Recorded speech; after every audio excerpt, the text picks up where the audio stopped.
All right. What's up, guys? Welcome back to the 15-minute study break, where the study break doesn't actually last 15 minutes. My name is Zachary Sturk. I'm your host, and I'm Ivan. And I'm Jack. nice to see you all again. We can start out by just kind of talking about how our weeks are going. Try to keep this part short because last time it went a lot longer. Just talking about how Yeah, how was Valentine's Day for y'all? yeah. Y'all have any? We don't talk about we don't I don't know about that. It's wiped. But yeah, it's been a rough couple of weeks. Um, and like especially with clubs recruiting and being the person who does recruiting, I guess it's it's been rough. And then also midterms are picking up, so gotta do that as well. Yeah. Yeah, unfortunately still single, but that's okay. We had Winterfest happen this past weekend as of like recording, and that was just pretty much all the frats like came together, had a fundraising event. It was pretty fun. Like it was like they had a little bit of a version of hockey going around. It was like a 5-on-5 on like a little bit of ice that was set up by one of the frats, but ended up actually turning into like I guess like more of like an actual like fight between them. And that isn't totally unexpected because it's like different frats battling against each other. So I went to that. That was pretty fun. Um, yeah, it's also been a little bit midterm season. I've had one so far. That's all I've had over the past 2 weeks, and I don't have any this week, but it will definitely pick up soon. And for me, it just happens that spring break is actually 1.5 weeks away, which is pretty crazy. Okay. Yeah. For my Valentine's Day, I have a girlfriend in Virginia, which is 18 hours away. Which is actually no, she's technically 21 hours away right now, which is freaking wild. So I flew to Richmond, Virginia, to do Valentine's Day with her. So I had to skip a couple classes and stuff, but shh, don't tell my parents.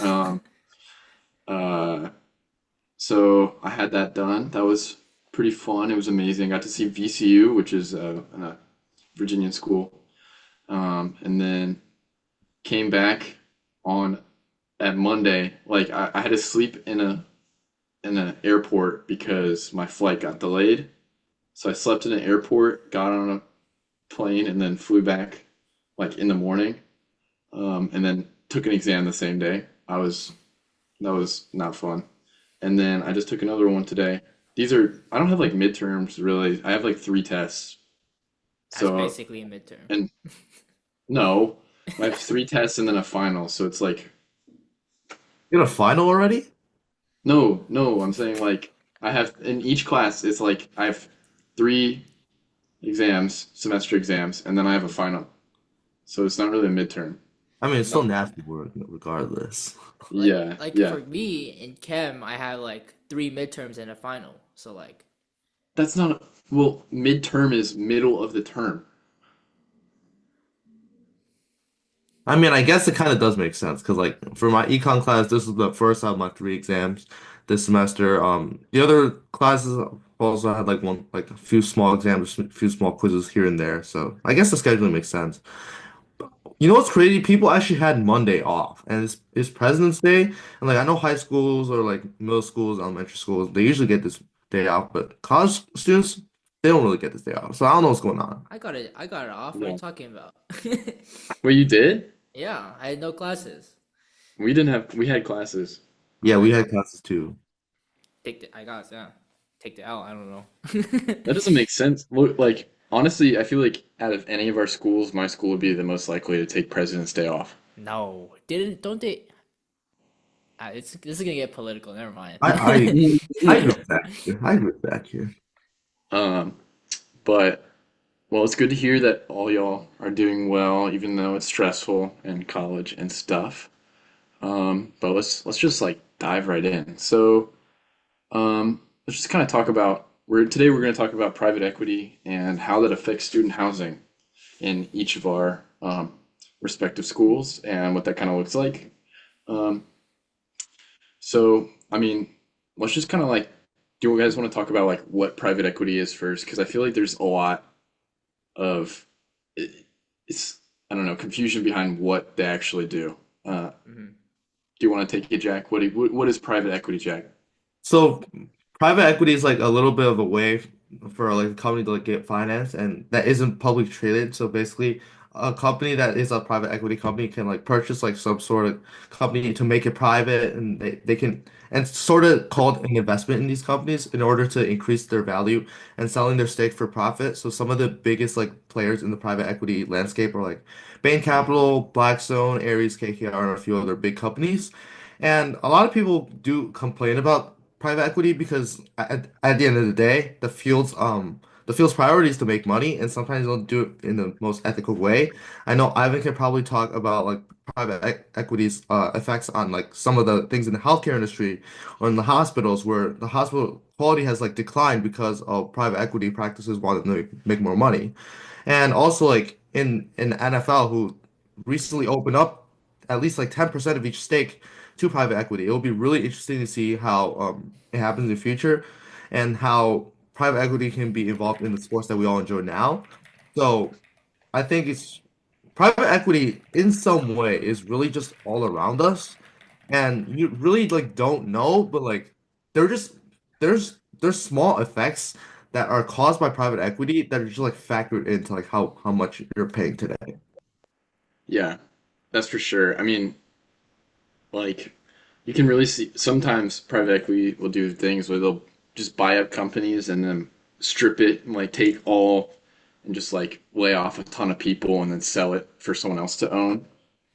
So yeah, there's definitely like ethical concerns in private equity, but it's pretty interesting. I think one thing to note is that the difference between venture capital and private equity is just the time period at which they buy companies. So like a venture capital firm has more risk, more reward.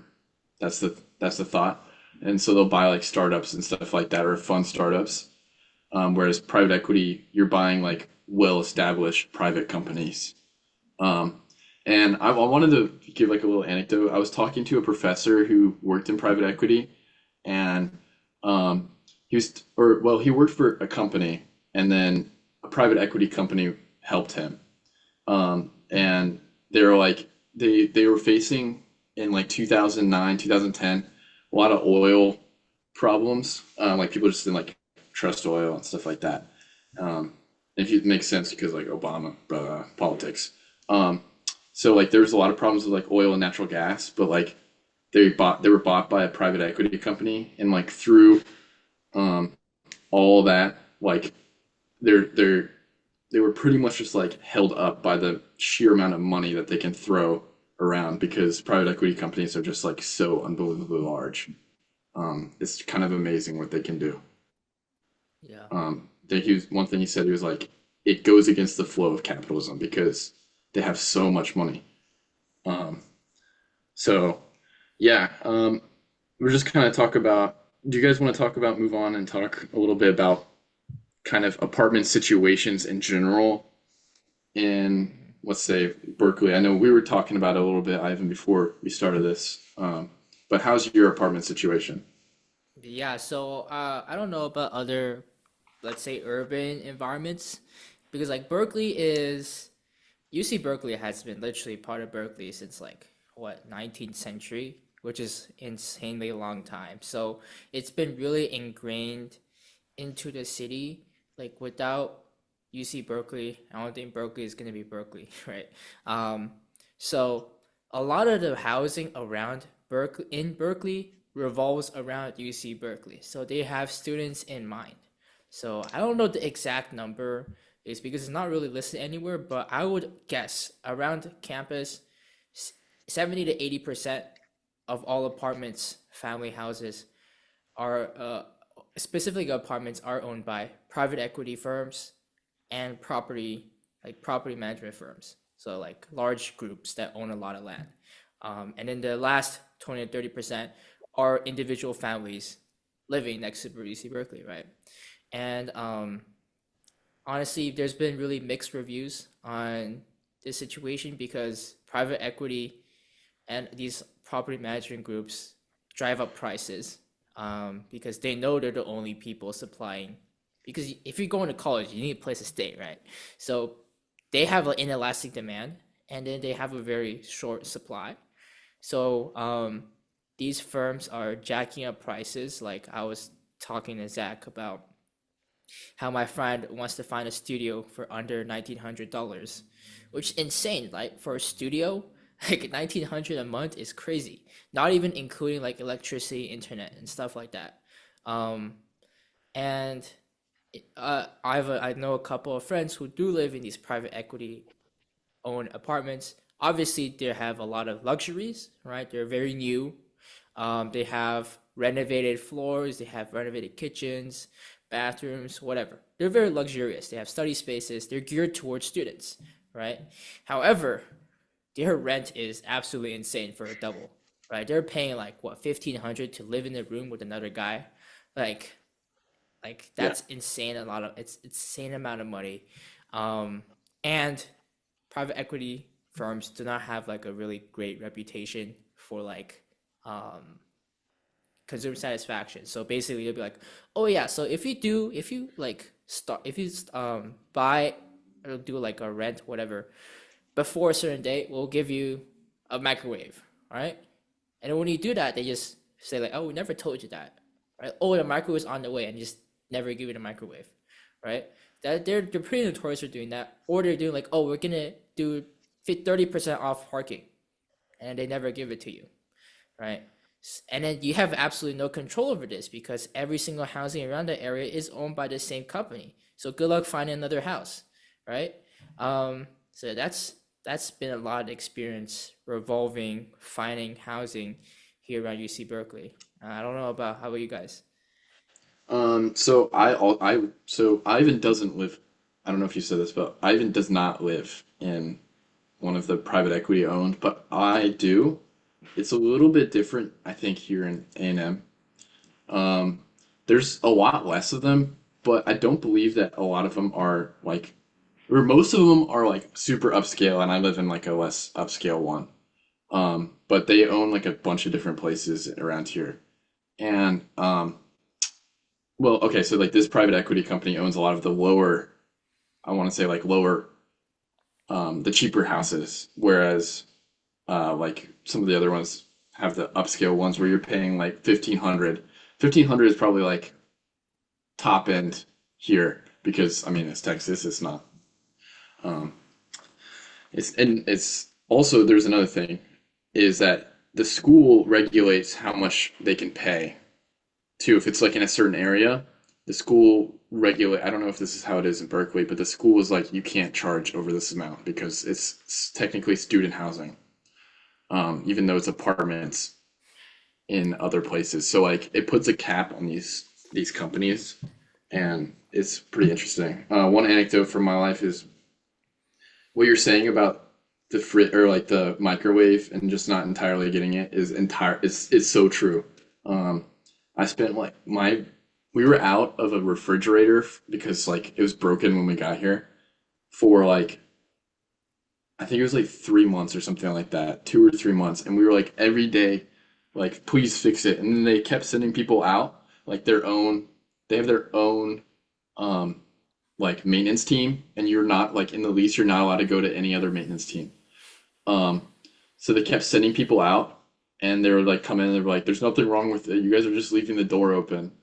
But no, like it was broken. And then I had to get, my mom went in there and she started yelling at people, and they got us a new one. So I guess that works. Um, but yeah, it's kind of like it's kind of messed up a little bit how much they can control prices, especially it sounds like at Berkeley because um, d- didn't you say like your friend was paying like 1,900 a month, which is crazy. I guess it is California, but um, yeah, it's just I feel like private equity has kind of shifted in terms of like a lot of times for real estate private equity, they're buying like apartments or sorry, they're buying like offices and things like that and then selling them to other businesses and then they have to decide whether or not to move in there. But now it's more like residential, so it's having like a really big impact on people's everyday lives because rent is crazy expensive. Like no matter where you're going, it's hard to pay rent. Yeah, you want me Um, to jump in here? Ann Arbor, everything here is like super, super, super expensive. Like, and they say like, oh, they pay like 1,500 for like rent a month on like one of those luxury apartments. That is actually pretty normal here considering some of the luxury apartments that we have here. And I was doing some research trying because I didn't know anything about how private equity was controlling Ann Arbor apartments. I didn't think that there was any private equity involvement. And then I searched up Saga and Landmark, which are both owned by the same company, Landmark Properties, and they said they were a private firm. And then when I looked deeper, it looked like they were collaborating with Blackstone actually to buy these properties. So there is actually some private equity involvement here. And Saga and Landmark are two of the more popular ones on campus, opposite sides of campus actually. The one I'm living in next year is pretty extravagant. I'm not going to say how expensive my rent is because it is more expensive than anything that Ivan or Zach has brought up so far. And yeah, Come on, Okay. you gotta tell us, All right. man. all right, it's around like 2.1K per month, which People, is some people, pretty bad. Which is Wait, so pretty like a wait, single or like a double? It's a double. So both of you guys are playing 2100. Yeah.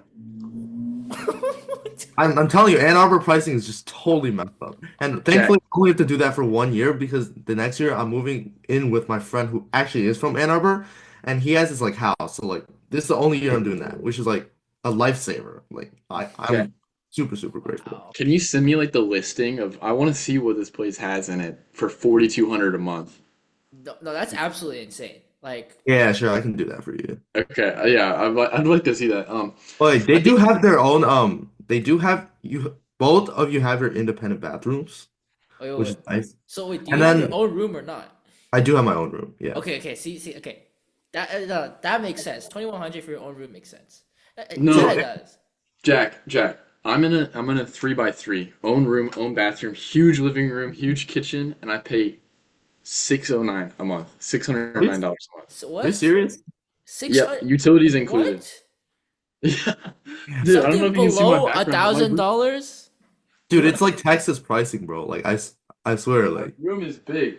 I have like a huge bed. No, It's I'm like a really. double XL or something like that. No, we were literally talking. Like I was telling, my one of my friend wants to move out of his studio, which because he thinks it's too expensive, right?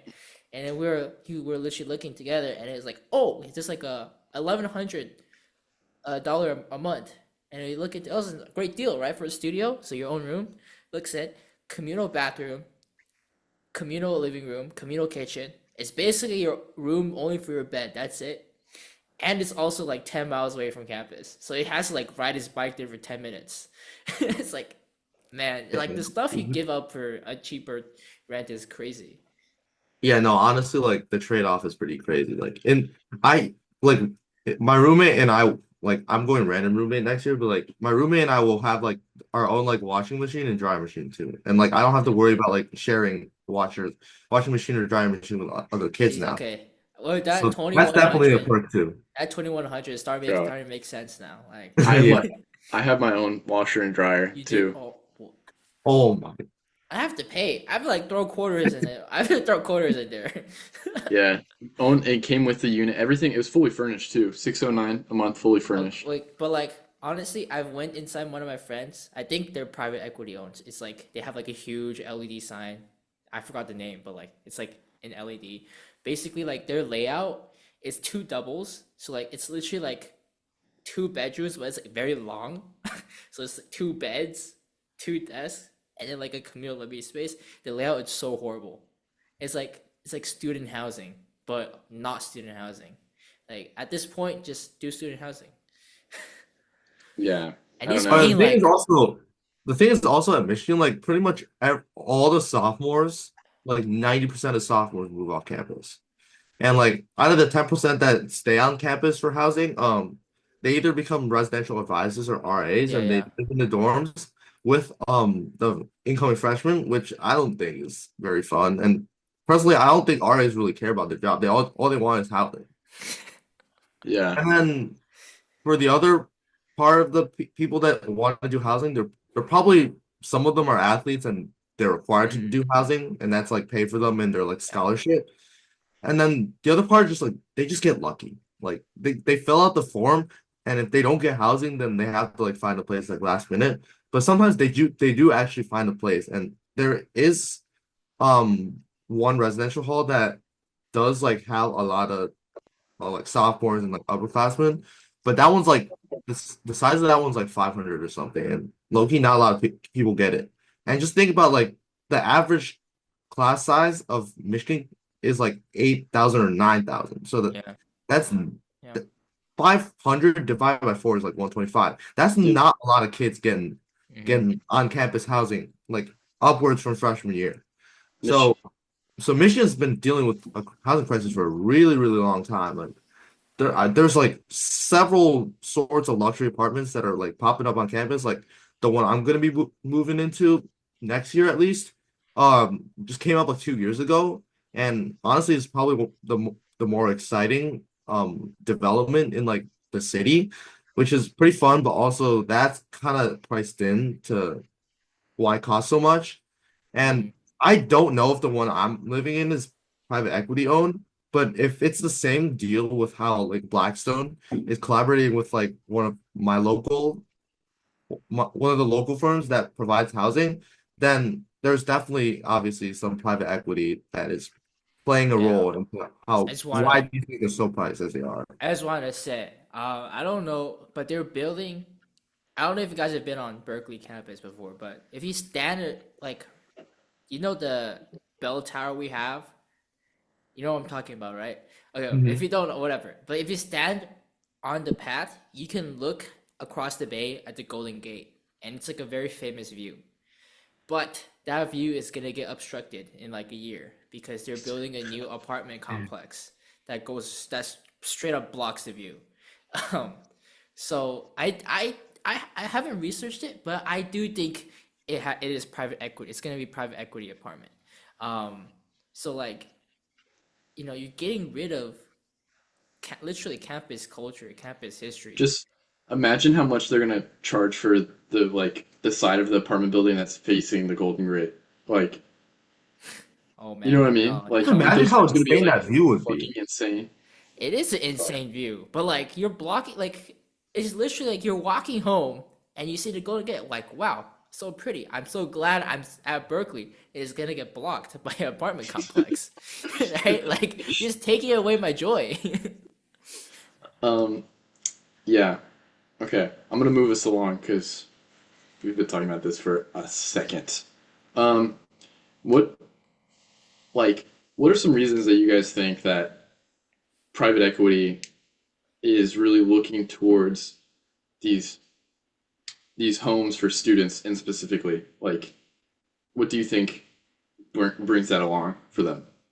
I mean, I think something that helps is that helps us like talk about this perspective is that all three of us go to public universities, and just that fact, like we know these universities like are having big student classes like every single year, and they're admitting like a ton of students. So as a result, if you keep admitting students and they keep coming because they get rejected by your Harvards or your UPenns or something like that, they're gonna come to your school and you're gonna have a housing crisis at the end of the day. And that's been a thing with Michigan like over like past like 5 or 6 years. Like I bet it's been longer at Berkeley because like they're always like admitting like 10K or even more than that students every year, and that's the amount of students that end up going to Berkeley because it's such a good academic institution.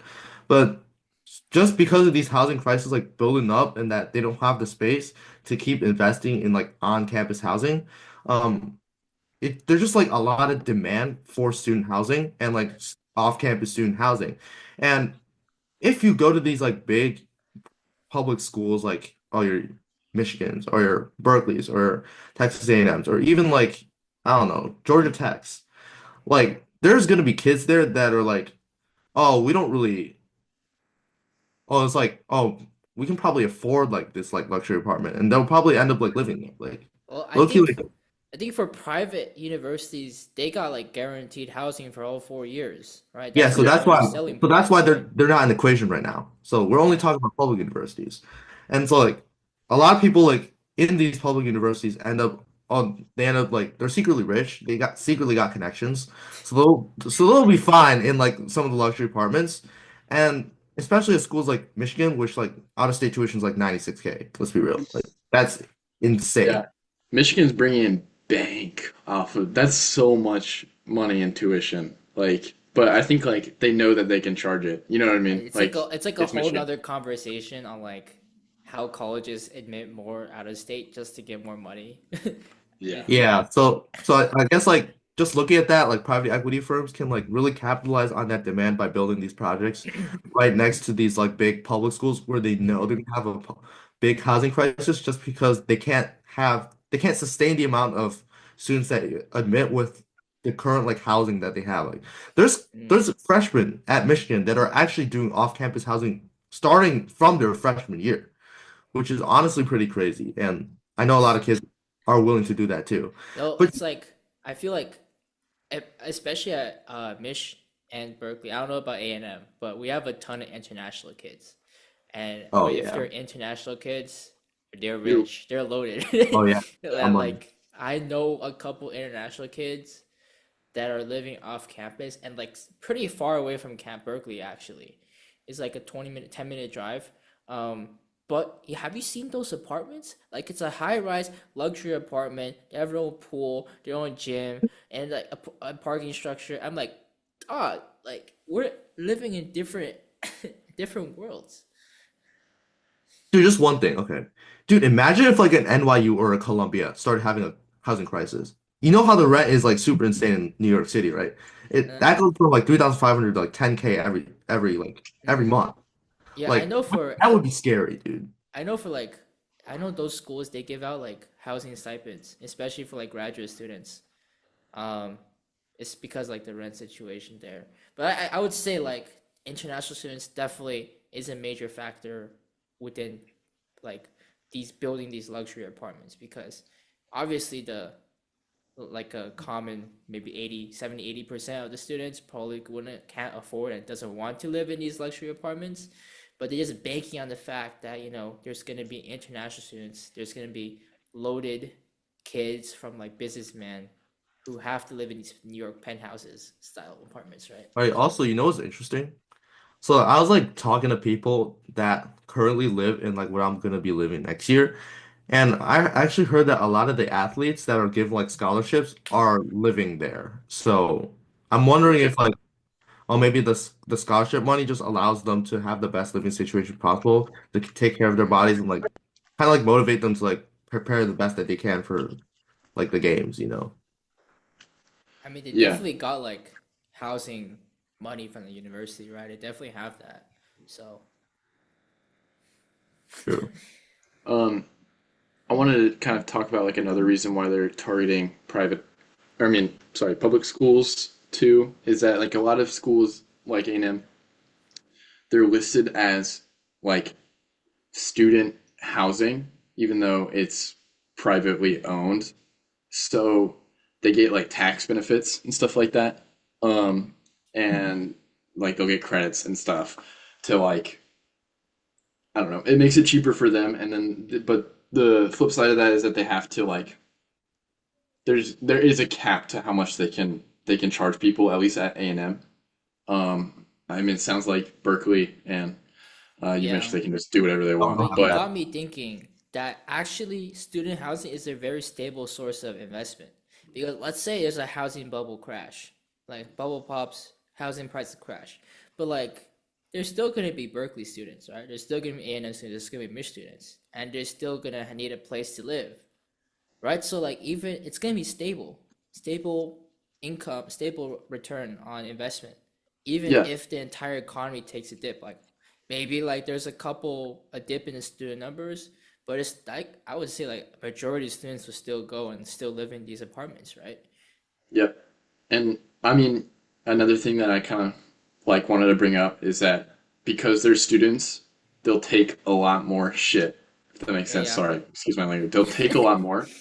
Um, and like part of that is that they can have shorter lease terms, so they can just keep renegotiating different right, things and yeah, keep throwing stuff in, taking stuff out, and seeing what works and like marketing, marketing wise, and also like they can just increase prices like whenever they want or decrease them or like just um, like provide incentives to different students, grab more people, build more stuff, do whatever they want with shorter leases because they're not obliged to keep things the same. You know what I mean? And I think that it's um, it's an interesting thing, but I feel like it can um, it can be a good thing for students. You know, I think that with the entry of private equity and at least at A&M, there is like a large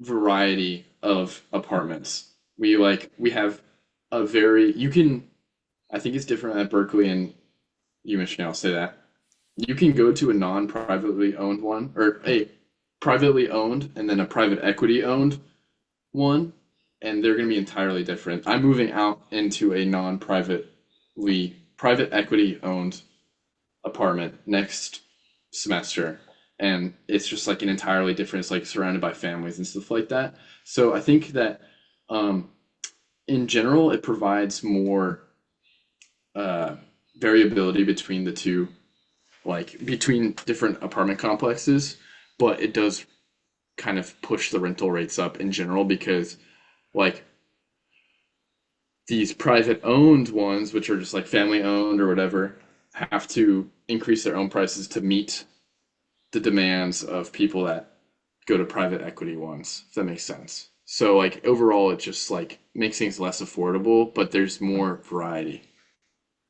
Do you guys agree? I don't know, is Yeah, that a crazy take? I feel it's like like that's the turnover rate's like super high, right? Like yeah. people are moving in and out of apartments every, I would say like every year to be generous. Some people move in Yeah. and out between semesters, right? Um, but I feel like it's just that really high turnover rate. But like also, even though like turnover rates also oftentimes used in contexts where like, oh, you have to like, oh, make them stay. But like in this case, one person leaves, another person instantly fills their place. Yeah. So like, and then like students, their primary thing is, study and then maybe earn some side cash, do a side hustle, right? Work part time. They don't have the energy to negotiate. They don't have the time and energy to say like cut $200 from my rent, right? So all the leverage is into the property management, right? Into the private equity, into the property manager group. So it's like students are really easily abused, right? And then I believe in these cases, universities should step in, right? And actually, Berkeley is building more housing. So UC Berkeley campus own housing. They're building them right now. So like they recently built this thing called Anchor House. It's really fancy. If you guys ever come, I'll show you guys. It's really new and it's really luxurious. It's Berkeley housing owned, so the rent's staying stable. They're also building new housing in People's Park, notorious for homeless people. They kicked out every single homeless people to build housing there. Um, Damn. a lot of ethical concerns there, but like, they're building housing. Students are the number one priority. I get it, right? But like they're working, at least for Berkeley, they're working with these investment groups to one, get the money, and two, develop the area to build more housing simply because Berkeley has so many students. Yeah. Yeah, no, similar things are happening at Michigan. I don't know if they're just for I don't know if they're for anyone sophomore or above, but we have like one big housing project that's getting built around like a recreation building that's also getting rebuilt. And it's around the Hill campus area, so if anyone's listening from Michigan, like they'll know what it is. But actually that kind of aligns with Michigan's plan to actually admit more students. And I think that's like pretty crazy because like that housing's still primarily for freshmen, and we have a lot of different like residential halls that are just freshmen only. Like there's no like sophomores or anything like that. And if we're gonna admit more students, that actually might lead to like a bigger housing crisis because once they move out, they have to find off-campus housing too. And I guess like a lot of private equity firms are starting to move in. They're looking at Ann Arbor. They're like, oh, maybe this could be profitable because there's a lot of international kids here, and there's also a lot of kids that are just willing to spend. So just a very advantageous market for private equity to take advantage of. Also, another thing, 2007, there's a birth spike. So there's going to be a lot more students like going to college next year. And I think that could also like push a lot of the timelines of how these big projects are being built because they know that, oh, there's a birth rate spike, so there's a lot more kids coming in these different schools. So that is also definitely something that I feel like is being considered. Yeah, I mean, I think you guys all make great points. Um, Wait, for some reason my computer Yeah, screen no, just went. your thing's like that. Like, it's What like the? What you is guys make happening, good bro? points. I mean, we've ran into technical issues on 15 minute study break before, so He's like, Bro, my dude, wait, what is happening? Wait, he's he's doing a thinker. It's like Loki, that's a this should be our episode banner. no, honestly, yeah, it should be. Nah, this is funny as hell. We might have to take a little bit of a pause here. Might be back, solving some technical issues. Anything leave and rejoin would solve. Probably. Yeah, I think it's actually gone now, so I'm gonna do some chemistry. Mm,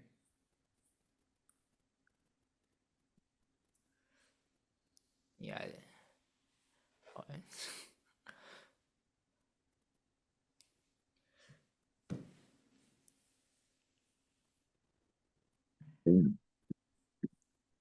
I was about to take a screenshot of that. It's okay. We'll find. It's okay. We'll find it in the recording.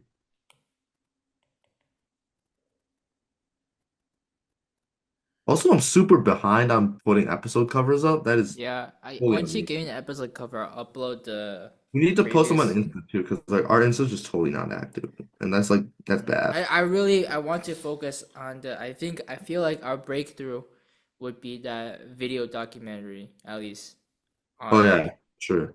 have you done any progress regarding that? Oh no, I haven't looked at it. Well, you got in like a club, right? I got like two small ones, yeah. So I mean, there's still like time commitment, but like what I mean small is like clubs that aren't as like well known, but still help you out Mid tier, really well, like professionally. mid tier or low end tier. They're like mid tier, I'd say. I I got got to the rejected final from. round from two high tier ones, which kind of suck. All right, he's back.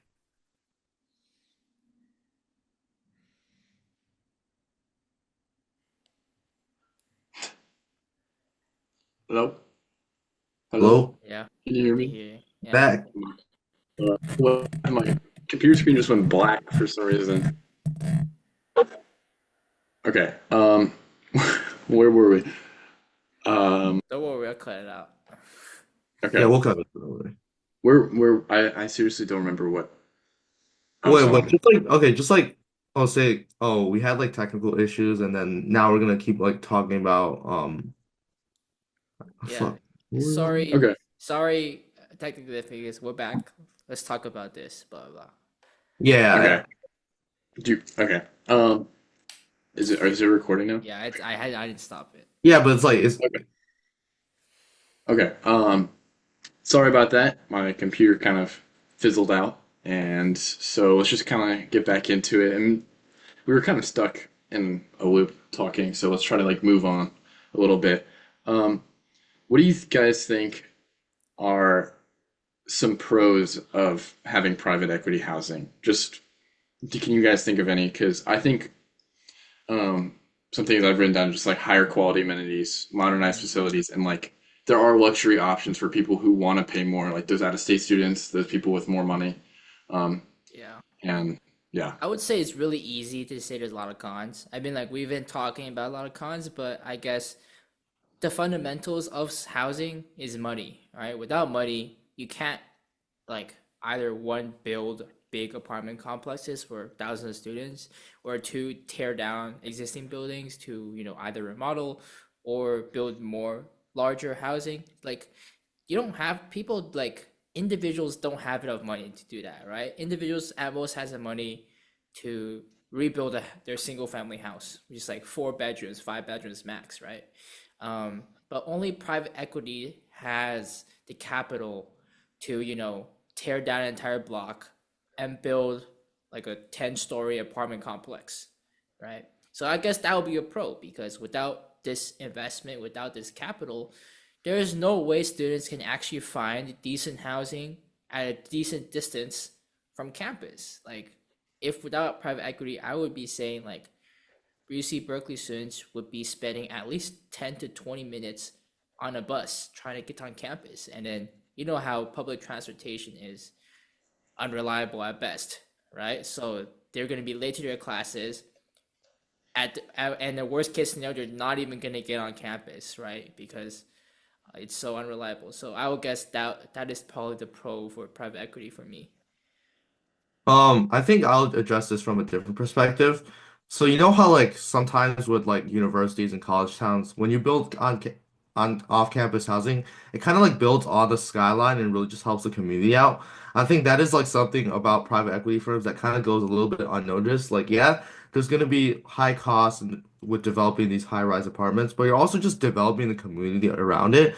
And I know from experience, like Michigan, like before, like the Vic Village area was gonna be like developed, it was just like a lot of like really a lot of buildings that they were old and like there wasn't really a plan for them.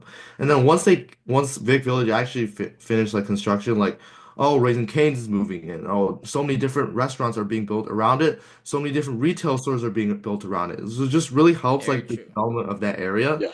And I think that is a big like pro of private equity firms that are private equity involvement in student housing that really just often goes unnoticed. You Like just reminded me. There, in like this new apartment complex really near to where I live, they're opening a Shake Shack. So I'm kind of Yeah. excited about aren't you that. like an In-N-Out fan though? I mean, like it's good to have options, but In-N-Out's a little bit it's a little bit far. It's like you need to drive a car. But like Shake Shack is literally like a 5 minute walk. So like I'm looking Or forward just to a question, like even if they open like a Shake Shack, I know like out of students are like probably big fans of Shake Shack, but like what's the general like opinion in California, especially Berkeley students, about In-N-Out versus Shake Shack?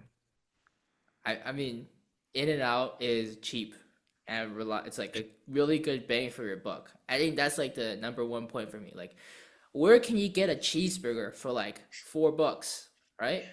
Like if you go to Shake Shack, a cheeseburger is like probably $10, right? And like In and Out is not significantly worse than Shake Shack. So $4 for a 4 bar, like not even like a cheeseburger and animal fries and milkshake's probably like 8, $9. Count me in, right? Yeah. I think that's like the biggest selling point in and out is the price. Okay. I think that Jack makes a great point about it bringing in business because people bring business. People come first and then business comes after that.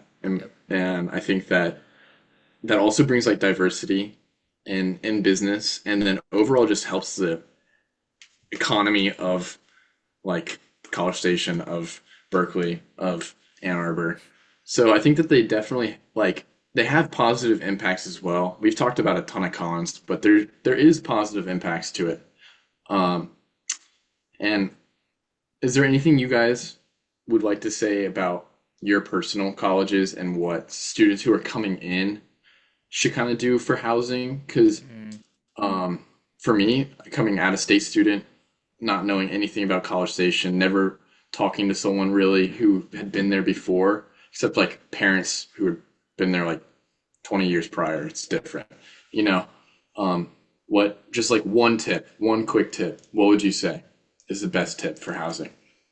I would say it's probably important to know your options, right? One, you have student housing, of course, university owned housing. Um, Two, Greek life. I think a lot of people miss that, but Greek life is a really great way to get housing for cheap, right? Although, there's a lot of cons to that. Like if you're in a frat, it's gonna be an absolute hellhole. But it's cheap housing, right? You have a place to sleep at night. But yeah, Greek life is another big one, and also other ones, which is private equity, private only apartments, or for commuting, right? If you live close enough to commute, it's a good thing to think about, right? Because at the end of the day, money is the determining factor of your education. If you run out of money, your education also runs out. Um, and so yeah, and I think just important to get those down. And if you're going to a private university, you generally don't have to worry about it. But if you do end up going to a large public institution, um, student housing may not be the best, but it's a good way to, you know, socialize, right? Sleep at night. But if you do want to live off campus, definitely think about price. Price is a big factor, and distance, right? At the end of the day, you can sacrifice a little bit just to be a little bit closer to campus, right? I don't want to be have 8 a.m. on campus and live 30 minutes away. Like, I don't want to like be like, oh crap, I overslept my alarm and I have to run sprinting and be like an hour late to my class. Like, you want to be as close to your classes as possible. So definitely consider that when you're finding housing, and definitely, you know, price and how you're living. You don't want to live next to a whole like a garbage dump, right? Like that's not that's not really great, right? And also, you don't want your neighbors to be like absolutely destroying your walls, right? So you gotta live, have good reputation, have a good rent, have good distance, but you know, you gotta sacrifice one for another. So just weigh the pros and cons, honestly. Yeah, honestly, okay, first of all, how do we go through this episode without mentioning Greek life until now? Like, honestly, that's a secret hack towards getting like good housing. Like, because like if a brother goes overseas, like they can just like you can just like sublease their apartment, or they'll just like offer it for you for like a discount. Like, that's a huge dub. And probably these like Greek life, the frats probably have like extra like houses for like oh they have like their main house, or maybe and then they have like a sophomore house, a junior house. Or even in some cases, if they're rich enough, they have a freshman house. So if you just like move into that for like not that much money, it's low-key a vibe and you get to chill with your bros. So that's low-key a bit of a benefit. So oh, wait, a little bit of a tangent there, but if I were to give a tip on actually like getting like housing, I'll do it for both incoming freshmen and then kids like and then rising sophomores because you're tending to move off campus then. For incoming freshmen, um, pray you're not on North Campus or Markley. Those two are notoriously known for being bad, and I get like Markley is really social and that is a big positive about it, but the living conditions aren't really that good unless you have AC. And honestly, a lot of my friends have lucked out and they do have AC. But when I was in Markley, I didn't. So I actually found a way to switch out. So if you get North Campus or Markley and you find a way to switch out, just do it. And a point off of that too, these living communities are a secret hack to good housing too. Like even if like you apply for a living community that you might not like completely like want or like feel, but if they get you into good housing, that's like that's the big thing. That is the big thing. You can have friend groups across different residential halls, and that's okay. And but if your housing situation is good, like you won't have to worry about that for the year. And for people that are moving off campus, my biggest advice is to start as early as possible because at Michigan, like these off-campus housing places are really like they're pretty competitive and people know what's good around here. Like pe people at Michigan, they want to maximize their lifestyle. The lifestyle at Michigan is already really good, but they want to maximize it even more with good housing. So you might have to start looking at housing with your boys at like September or like October, by latest December first semester. Like if you're looking for housing in second semester, that it usually doesn't go well because either all the good options are taken or the prices have increased. So, and that's not ideal for anything. So, just start as early as possible. At the end of the day, like even in like when you're a sophomore or junior, and the people you're living with like start branching out. Let's say, oh, I'm a business kid and he's pre-med, and the pre-med kid's always on North Campus and the business kid's on Central, and you guys don't really have to talk. Like at the end of the day, it's like okay, and like I've seen several situations where kids, friends from freshman year, like, and after they start living together in like sophomore year on onwards, they're not as close as they were anymore. So just be mindful of that. Like that could happen, and it's okay. It's a cycle, and honestly, that's the best advice I can give you. Good advice. Good advice. A&M, I would say start early. That's good. Um, if you want student housing, like on-campus student housing, decide early because there's so many people that want it. Hmm. Um, Hmm. wish I got it is like it's hard. It's really hard to make friends off campus as at A&M because there's just so many people, and you're far from campus. I'm like 4, 5 miles from campus, you know. So I'm taking the bus or driving every day. So it's a lot harder to make friends off campus. Something you should take into account. I like Ivan's point and your point too, Jack. I think that good housing equates to good grades in a way. Um, if you have problems in your home, it's a lot harder to get good grades. That's just like a known fact. It's a lot. The way that you live is definitely affects how well you do in school. So um, try to maximize that because you'll do better in classes, I'm sure. Um, Also, sorry to interrupt, but no, don't you're good. room with like your best friend. I've heard so many Yes. horror stories. Like Yeah. people be like, "Oh yeah, I'm like good friends with this guy, and I'm gonna room with him in an apartment." And then shit hits the fan, and then they never talk to each other ever again. Like I was literally talking to a senior about this, and then she was like, "But yeah, I was really good friends with this person. We roomed together, and then she started saying really bad things to me, and then like they just never talked. So don't do that, unless you're good friends from rooming together. That's the only exception. Like you live together, and you became good friends off of that. Okay, that's Or probably a if good you knew idea to keep them, on rooming. or if you knew them from before coming into college. Like there's kids that you'll know coming into college. Like, oh, if you're in state, like you'll know I, them I don't coming know in. about that. I don't know about that. I would say probably asterisks against that. Um, Interesting take. I We'll see what I happens to definitely my friend group though. it just depends on the people and if you're like just compatible living together, I feel like. Um, all right, game time. Yes. Game time. There is, sir. Game for today. This is gonna be College Station. We're gonna do three different apartments. You guys guess what the smallest price is. Like minimum price, Cheapest. Okay, so cheapest. okay. Oh, this is Texas pricing, so Cheapest. this is gonna be And interesting. I'm gonna just yeah, because I know you guys aren't gonna know how it is I here. don't. I haven't done any research, so.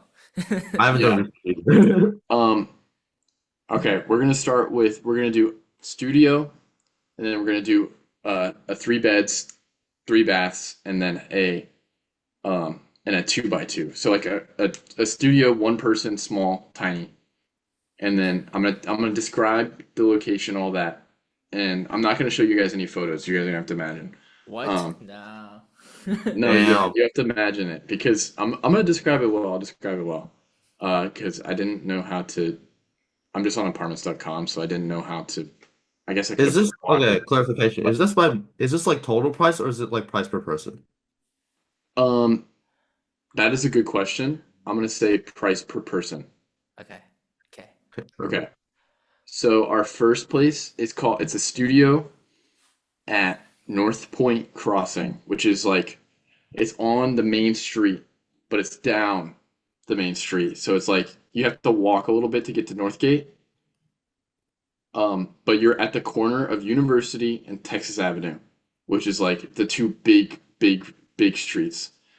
Mm. Some of the amenities are, sorry, um, you have a fitness center, a pool, bicycle storage, game room. There's a rooftop terrace with a grill on top of it. It's like a high rise. Um, uh, you got your own private bathroom. It's the studio, so yeah. Individual walking bedrooms. It comes with washer, dryer, hardwood floors, granite countertops, uh, high-speed internet included, a microwave, uh, ice maker, Damn. dishwasher, everything. It's fully furnished, everything you need. Okay, for a studio with. Sorry, I'm trying to find. The studio apartment has. It's 500 square feet, so it's small. It's small, but it has It's everything you need. livable. It's livable, I would say. 500. Yeah. Wait, so it's like communal kitchen, communal bathroom? No, it's all in the same place. Oh. Oh, okay. Yeah, you get your own private bathroom. And what are there like any like big restaurants or like a lot of like brands that are like around the area, like Starbucks? Um, Yeah. yeah, you have Fuegos, which is really popular. Which is like literally like 2 minute walk, which is saying something for A&M. And it's like Um, close to campus too, right? yeah, it's close to campus. You're still driving, Okay. Oh, you're but still there's driving? buses that go through there. Okay, I Yeah. think I got my answer. Okay. I would swing first. 900. Okay. Oh, I'll go 1100. Wow. Okay. Um, y'all shot under. It's actually 1400, 1399 per month. Okay, dude, that was like too good to be true. Like, yeah, it had to be at least four Like, digits. okay, Yeah. but like Okay, so your rent is like 600 a month. Like that kind of threw me off. Okay, that is true. That is true. yeah, I mean, my place kind of blows, but this is a really nice studio, $1,400 a month. I don't know. Wait, that's like a Like, steal, man. Like, That's a steal. Yeah, good that's what luck I'm finding a saying. studio here that's 1400. yeah. I A mean, and I'm studio sure the studio here. is like 300 square feet. It's like tiny. I guess Jack Um, wins the first round. yeah, Jack wins the first one. Sorry. All right, so next we're gonna do two Double. beds, Okay. two baths, double, Okay. but you get your own room. All That's right. Okay. that's um we are gonna go to a place that a lot of people stay at. It's farther away from campus. You're definitely walking, but you're next to a park that has like a stream that goes through it. It's called the Lofts at Wolf Pen Creek. Okay. Sounds fancy. Hmm. Yeah. Um, okay. It's got it's got a volleyball pit. You have pool tables in there, fitness center. All these places have fitness centers, honestly. Um, they have 9 foot ceilings, which is good. That's really nice. Um, you get recycling, trash, everything, Wi-Fi, laundry facilities inside your actual apartment. It's fully furnished. You have a pool. There's a lounge room, storage space room, like you have like locker rooms and stuff. Dog park, a Zen garden. Oh, Don't know what what that garden? means. Zen garden. Yo, Study lounge.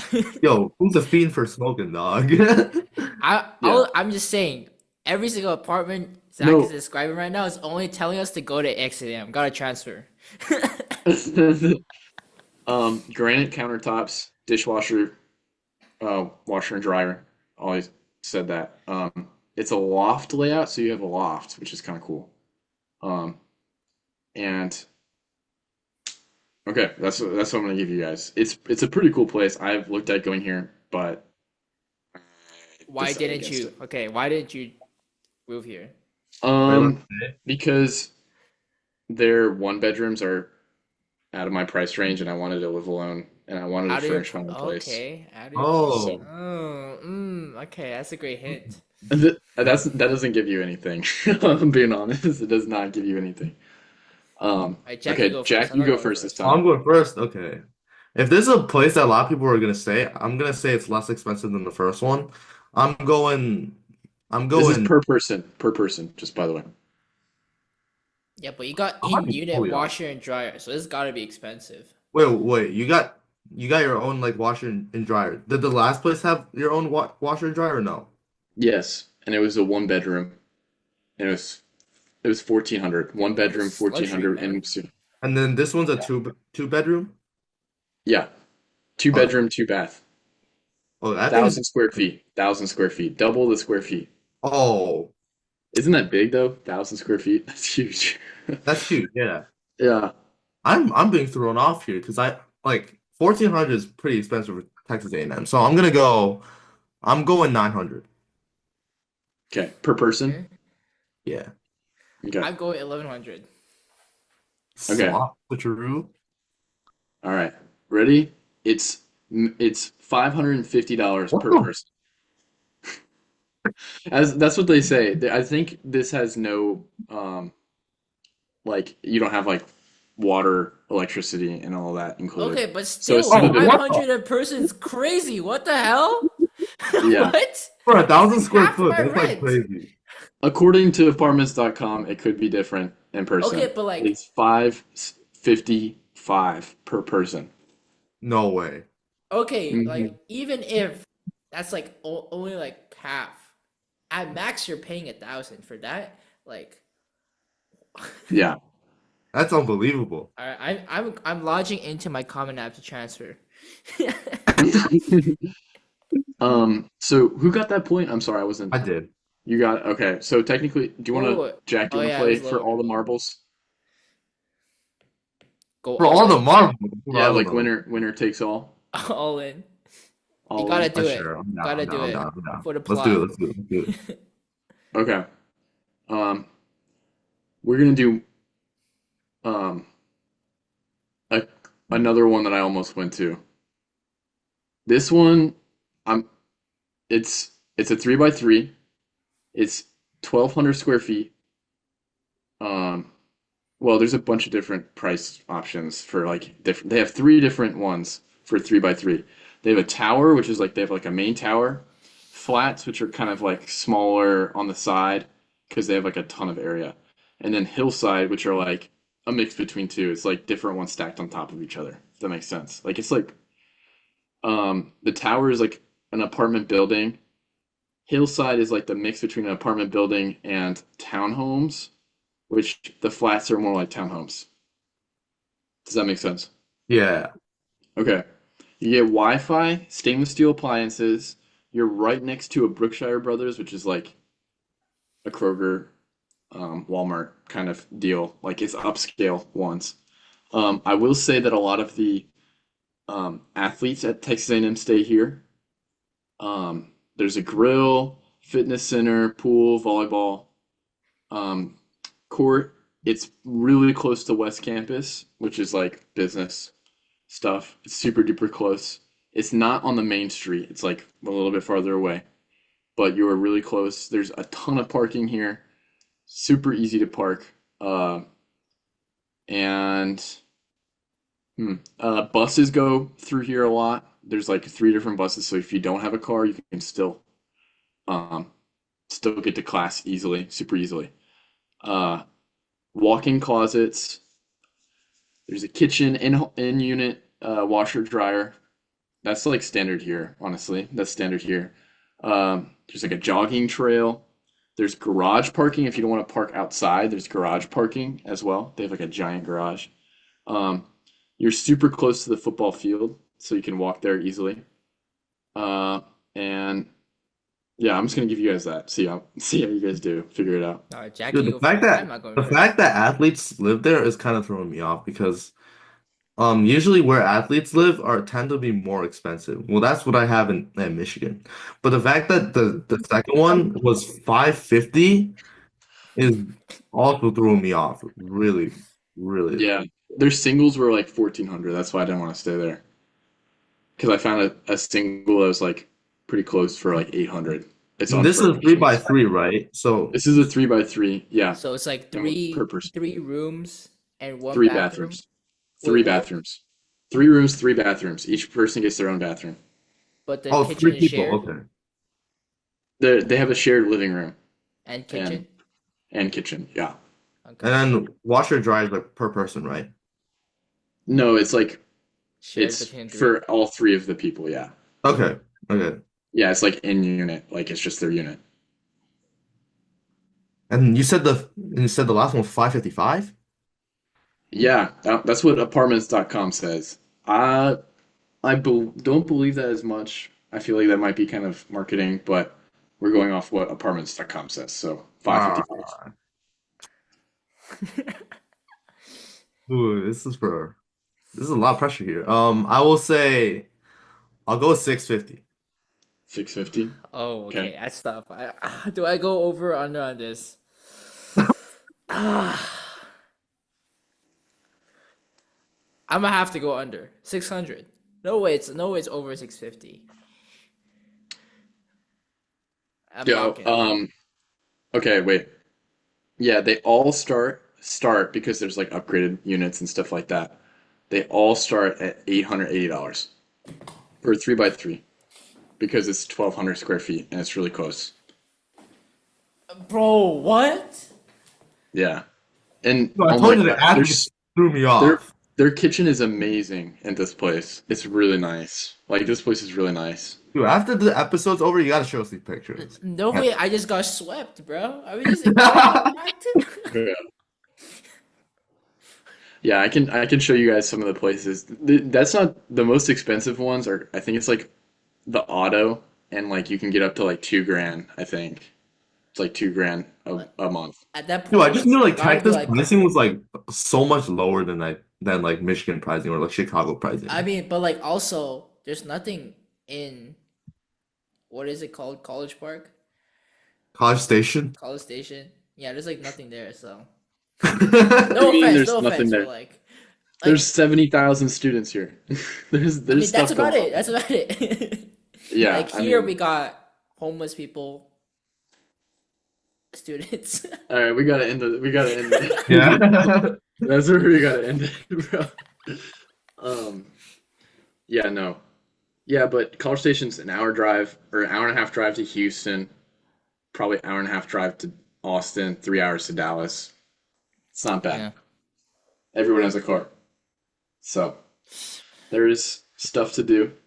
I guess we're fighting Jack will climate be change taking here. on, yeah. Jack will be taking on the next episode, but we just want to say thank you guys for listening, and I hope you all enjoyed this episode about private equity and student apartments.